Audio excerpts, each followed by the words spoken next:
Good morning. Rise and shine. Good morning, y'all. So I am headed to school right now. Just wanted to say I hope everyone has a good day today.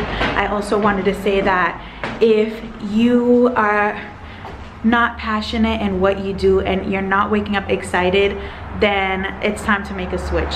Because what is the point of getting up every single day and getting into your routine?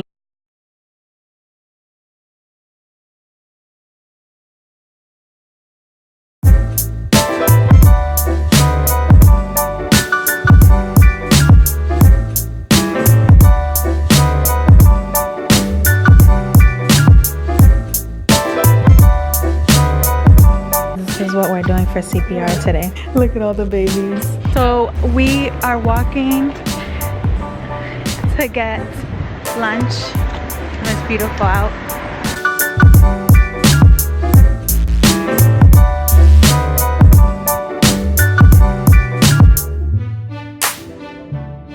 Alright, so I don't know if you probably can't see me. I just got out of seminar. I wanted to talk about community pharmacy and like my practice lab because it's really something that I'm really into and I love.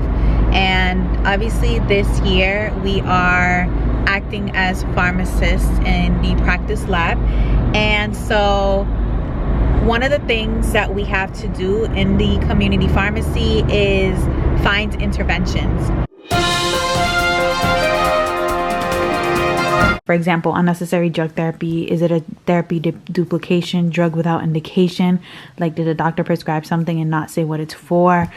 Drug to avoid side effects, drug-drug interaction, the dosing frequency. So we have to look at all of this when we're trying to figure out the intervention. For example, a doctor prescribes a medication to a patient, and as drug experts, it is our job to see and make sure that what the doctor prescribed is in fact not interfering with a disease state, drug allergy, if there are potential risks that are outweighing the benefit of the drug, all of that stuff. So there's like a bunch of stuff. I can show you guys the paper that they give us.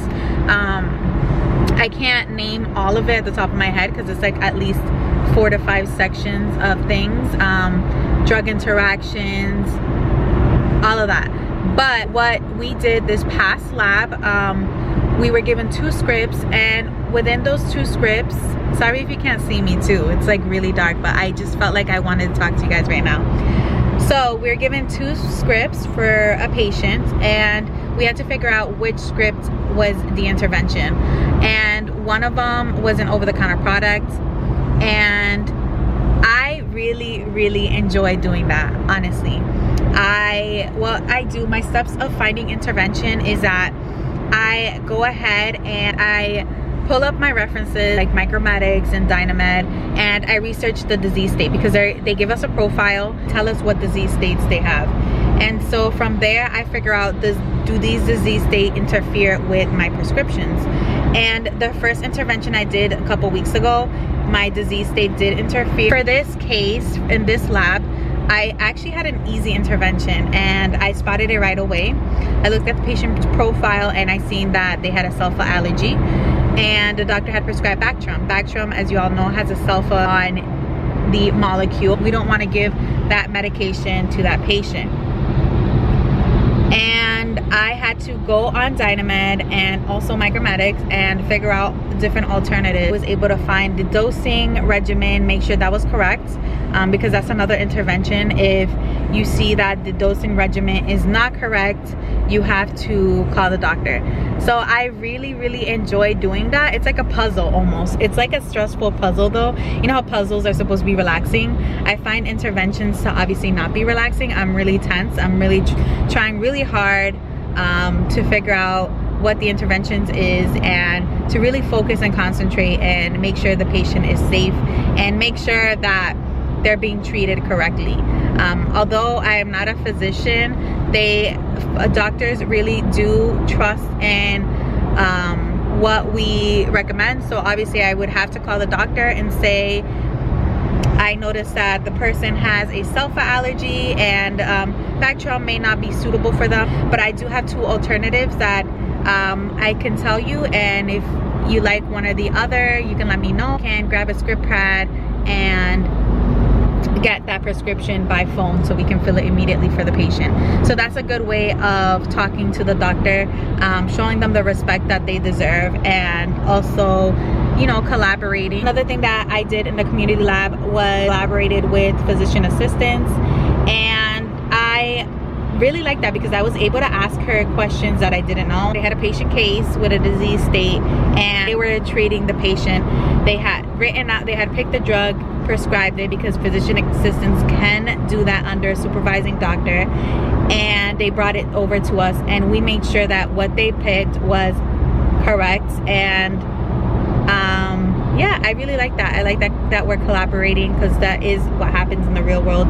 You're collaborating with different health professionals, and I felt like I want to share that with you guys because I feel like this is like something that I enjoy doing, and that's how I know that I really did pick something that I love to do, because not only did I like being a technician, I really am loving the pharmacist side, because there is a difference, and I now can administer flu vaccine shot, any of the vaccines that my job has to offer, but I love doing it. I look forward even more so going to work because I get to do that.